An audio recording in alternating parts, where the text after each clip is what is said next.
के विद्यार्थियों को भाषा अध्यापक विपिन कोठारी का सादर प्रणाम। मैं अपने YouTube चैनल में आपका हार्दिक स्वागत और अभिनंदन करता हूं। आशा करता हूं कि वीडियो आपको पसंद आ रही होंगे और यदि वीडियो पसंद आते हैं तो उन्हें लाइक कीजिएगा और मेरे YouTube चैनल में यदि आपको कुछ उपयोगी सामग्री मिलती है तो आप इसे सब्सक्राइब करना न भूलिएगा। धन्यवाद। आज मैं आपकी सेवा में उपस्थित हुआ हूं कक्षा 10 का एक महत्वपूर्ण परीक्षोपयोगी भाग लेकर के, जिसमें घड़ी देख करके और संस्कृत शब्दों में समय लेखन करना होता है। तो बिना देर किए हुए हम आज उस पाठ पर ध्यान देते हैं। धन्यवाद। देख करके और शब्दों में, संस्कृत शब्दों में जो समय लेखन होता है उस पाठ में हमें सबसे पहले तो एक चीज़ ध्यान रखनी है कि 1 वादनम अर्थात 1 बजे। हम सभी कक्षा 6 और 7 में और 8 में 1 से 100 तक की संस्कृत शब्दों में गिनती को लिखना सीख चुके हैं। यानी संस्कृत शब्दों में गिनती को कैसे लिखना है ये हम 100 तक की गिनतियां तो कम से कम सीख ही चुके हैं। और इसी में आपको देखना है कि 1 वादनम 1 बजे, केवल उन गिनतियों के आगे आपको वादनम लिख देना है और वादनम का मतलब बजे। तो 1 से 12 तक का तो आपको ये ध्यान रखना है। 1 वादनम 1 बजे, द्विवादनम 2 बजे, त्रिवादनम 3 बजे, चतुर्वादनम 4 बजे, पंचवादनम 5 बजे, इसी प्रकार से द्वादश वादनम तक 12 बजे। इसके बाद में मित्रों आपको याद रखना है सपाद अर्थात सवा। हम 4 प्रकार के समय बोलते हैं। एक तो हम बोलते हैं 1 बज गया, फिर हम बोलते हैं कि 5:15 बज गए। तो 5:15 अर्थात 1 और चौथाई मिलाकर, यानी 5 में चौथाई भाग और शामिल है, तो सपाद का अर्थात सवा। फिर संस्कृत में 6:30 को हम बोलते हैं सार्ध। जैसे हम बोलते हैं 6:30 बज गए, तो इसमें बोला जाएगा सार्ध षड्वादनम। पादोन अर्थात पौनी, जैसे हम बोलते हैं 8:45 बज गए, तो इसमें बोला जाएगा पादोन नववादनम। इसको हम इस प्रकार भी उदाहरणों से देख सकते हैं। जैसे कहते हैं रमेशः सायं 5 क्रीडति, रमेश शाम को 5 बजे खेलता है। सह 6:30 गृहम आगच्छति, वह 6:30 बजे घर को आता है। सह 7:15 पठति, वह 7:15 बजे पढ़ता है। सह पादोन नववादने भोजनम करोति, वह 8:45 बजे भोजन करता है, अर्थात 8:45 बजे वो भोजन करता है। तो ये 4 प्रकार की अवस्थाएं हो गई। पंचवादने अर्थात पूर्ण समय 5 बजे, सार्धषड्वादने अर्थात 6:30 बजे, उसके बाद में सपाद शब्दवादने अर्थात 7:15 बजे और पादोन नववादने अर्थात 8:45 बजे। सामान्यतः यही 4 प्रकार के प्रश्न बोर्ड परीक्षा में, परिषदीय परीक्षा में पूछे जाते हैं, जिनको आपको करना होता है। और मुझे लगता है कि ये बहुत ही सरल विषय वस्तु है हमारे समझने के लिए।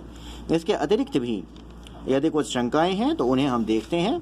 ये देखिए मेरे पास ये सहायक पुस्तिका भी है, इसमें भी देखिए विभिन्न प्रकार के उदाहरण दिए गए हैं। जैसे ये 6:45 बजे को पादोन षड्वादनम, 6:45 बजे को पादोन सप्तवादनम, 7:45 बजे को पादोन अष्टवादनम। ठीक है, इस प्रकार से ये विभिन्न प्रकार के समय इसमें दिए हुए हैं। अब शंकाएं कई बार बच्चे ये उठाते हैं कि पल यानी मिनट को क्या कहा जाता है। तो इसमें मिनट को पल या कला कहते हैं। आपके परिषदीय परीक्षा की जो संस्कृत का प्रश्न पत्र होता है उसमें भी कला या पल में ही दिया जाता है समय। उसके बाद में कहते हैं संस्कृत में जब समय पूर्णांक सपाद सार्ध पादोन के अतिरिक्त मिनट अर्थात पल में, जैसे 8:10 बताना हो तब पूर्णांक समय से पहले मिनट की संख्या, उसके बाद मिनट की संस्कृत, फिर उत्तर शब्द लगाकर समय बताते हैं। जैसे 8:10 को संस्कृत में इस प्रकार बताएंगे 10 पल उत्तर अष्टवादनम, यानी जो 10 मिनट है ये 10 पल उत्तर अर्थात बाद में है और अष्टवादनम पहले। ठीक, ये अष्टवादनम, जैसे हम 8 हिंदी में पहले बोलते हैं अष्टवादनम, ठीक है 8 बजे, और लेकिन अष्टवादनम इसमें आएगा अंत में। उसी प्रकार से आप देख सकते हैं कि 2:05 तो पंचपल उत्तर द्विवादनम, उसके बाद 10:25 तो इसको आप देख सकते हैं पंचविंशति पलोत्तर दशवादनम। 6:07 तो सप्तपलोत्तर षड्वादनम। 4:55 अर्थात पंचपंचाशत पलोत्तर चतुर्वादनम। और उसके बाद समय संबंधी शब्दावली है, जो ये योग्यता विस्तार के लिए अच्छा है कि घंटा को होरा, प्रदोष, सूर्यास्त का समय, इस प्रकार विभिन्न वस्तुएं इसमें दी गई हैं। अब देखिए, अब विभिन्न प्रकार के इसमें अभ्यास भी पूछे गए हैं। तो जैसे कहता हम भोजनम कृत्वा त्रिवादने, हम इसमें लिख देंगे मम परिवारे सर्वे अष्टवादने खादन्ति, विनीतः प्रातः सार्धचतुर्वादने उत्तिष्ठति, शिक्षिका